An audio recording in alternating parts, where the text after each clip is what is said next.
I've always been so dumbfounded by how much Korean politics can be swayed by such a trivial thing as an online comment. And I've seen so many times how the Korean public opinion changes depending on what the majority seems to be on the internet.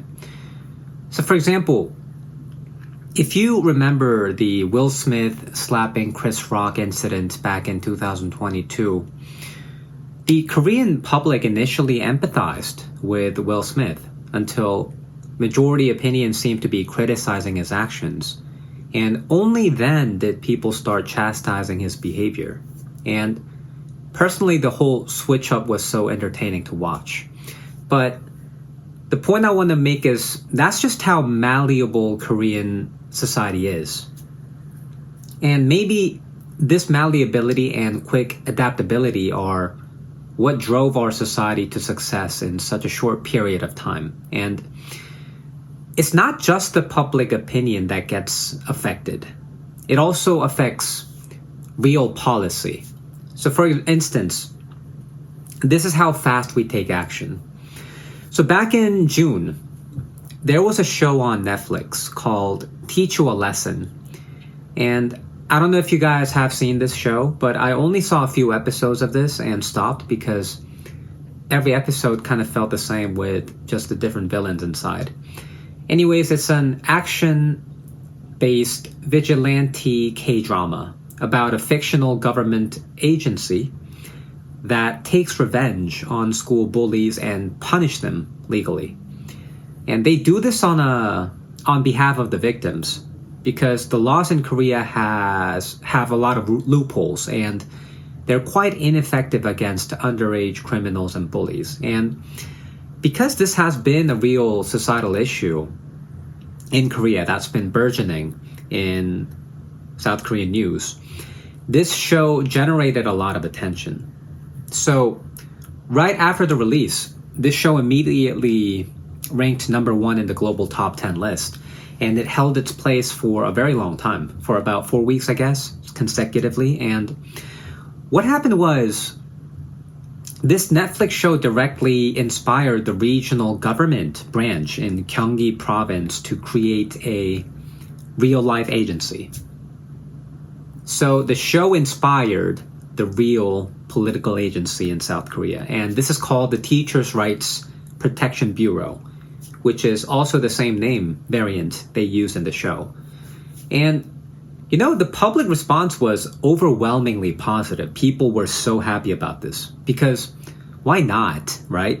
The fictional vigilante agency just came to life in the real world to protect victims from evil bullies. So how cathartic is that? And, this shows how responsive the Korean population can be to change. And if anything becomes a global trend, we have the tendency to make immediate action, just like how social media algorithms respond to every single change. Because we believe that the majority is always right. That's the philosophy that Korean people have. But this can sometimes work to our advantage. But you have to think about this, right? Where there is light, there's also darkness. And if you think about it, if adapting to nearly any ideology is possible in society, then that means that there's also a dangerous potential to be manipulated as a collective. And here's an interesting study that I found. So there was a recent joint study done by a research team from KAIST and a German research institute called Max Planck Institute for Security and Privacy. So what these two teams did was they developed an AI tool that was specialized for flagging suspicious online accounts. And this tool can automatically detect patterns in online news comments suspected of being linked to foreign influence, and this also provides reasoning behind its assessment. So it's not just a random human judgment-based AI technology. It has significant criteria that analyzes each comment. So for example, the AI detects criteria such as condemning Korea or praising neighboring countries or foreign state suspected terminology, and etc. And this AI tool uses these findings to discover similar patterns used by these accounts. And I'm kind of paraphrasing a little bit here, so if you want to look into this more, I'll put the link in the description. So anyways, using this system, the researchers analyzed around 112 million accounts, or 112 million comments from 2006 to 2025, posted on Naver News. And Naver is a major search engine that is primarily used in South Korea. And those comments were posted by approximately 4 million accounts.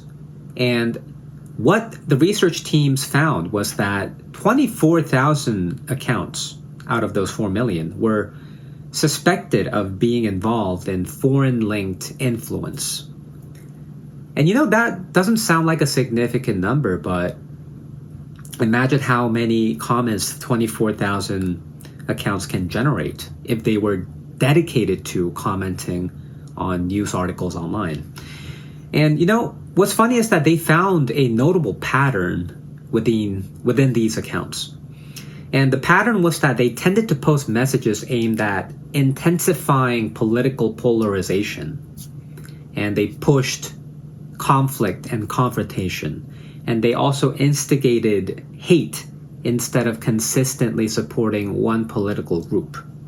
And what is more interesting is that the researchers also found the number of newly active accounts became 51% higher during election periods than non-election periods. So we can see how these accounts were focused on deliberately causing political unrest, right? Political conflict especially. And I'll read you some examples of suspected comments flagged by the AI tool. So one comment says, "A demon race, the Koreans, and a demon state, South Korea. They have maintained a conscription slavery system for 60 years that serves no purpose other than enslaving their own citizens.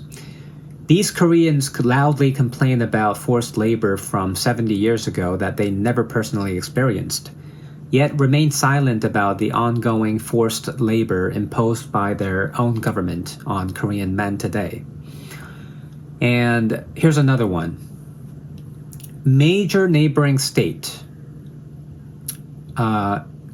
Korea does not seem suited for American-style democracy. It should learn from major neighboring state-style socialism."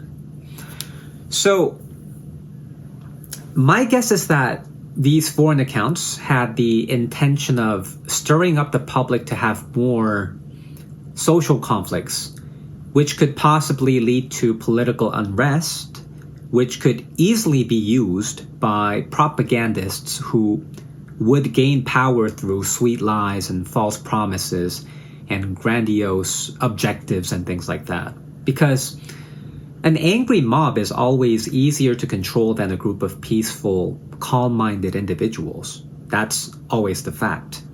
And a lot of what's happening around the world today, if you think about it, is anger-driven.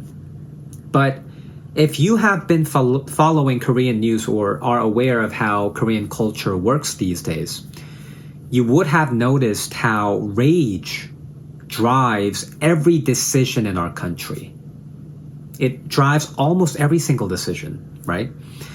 So there are so many examples, but I'm just going to mention a couple of major ones that happened recently. So the martial law back in 2024, right? If you remember this one, the politicians used this martial law incident to actively push this idea against totalitarianism, which isn't really accurate in my opinion. But they used this incident as it used it as a stimulant. It used it as what would you say? It used it as some kind of an event to push for a regime change. And it actually worked, right? The current president, Lee Jae-myung, used this event to his benefit, and he became the president. Also, if you remember back in May or June, I believe it was, during the World Cup, right? The national soccer team coach, Hong Myung-bo, he was also another example. He was targeted by rage. And the Starbucks Tank Day incident, which I also covered in one of my videos back in May, this boycott incident also was fueled by political and public rage. And the one that I mentioned earlier in this video, right? The establishment of the Teachers' Rights Protection Bureau, which was inspired directly by K-drama, the vigilante K-drama, even the recent cancellation of Hayoung, who is an actor being canceled for bragging about her family, who turned out to be supporters of the Japanese regime during the colonial era in the 1910s. These are all just examples of how rage fuels everything, every political movement, every decision in Korea. And everything that's happening now is nothing new, right? Korea has been using rage and anger as fuel for political movements for decades. And this, in my opinion, is never going anywhere. Because from what I'm seeing, it's getting worse. But the worst thing about this is that we don't pay attention to anything else except for the bloody meat dangling in front of our eyes. We never think about why they're doing it, right? That is why Korean public is so easy to manipulate. And think about this, right? We're living in an age where information can spread like a virus, right? It can spread like wildfire across the world. So how valuable is the Korean society as a test bed of all sorts of new manipulation tactics that would eventually be used globally to achieve some kind of new world order? So if you want to be more aware of what's happening around the world, I think looking at Korea as this prototype of all manipulative gaslighting propaganda is actually a good idea to learn about how the mass becomes manipulated and controlled. So there's something to be learned. All right, guys, thanks for listening. That's all I got today. See you next time.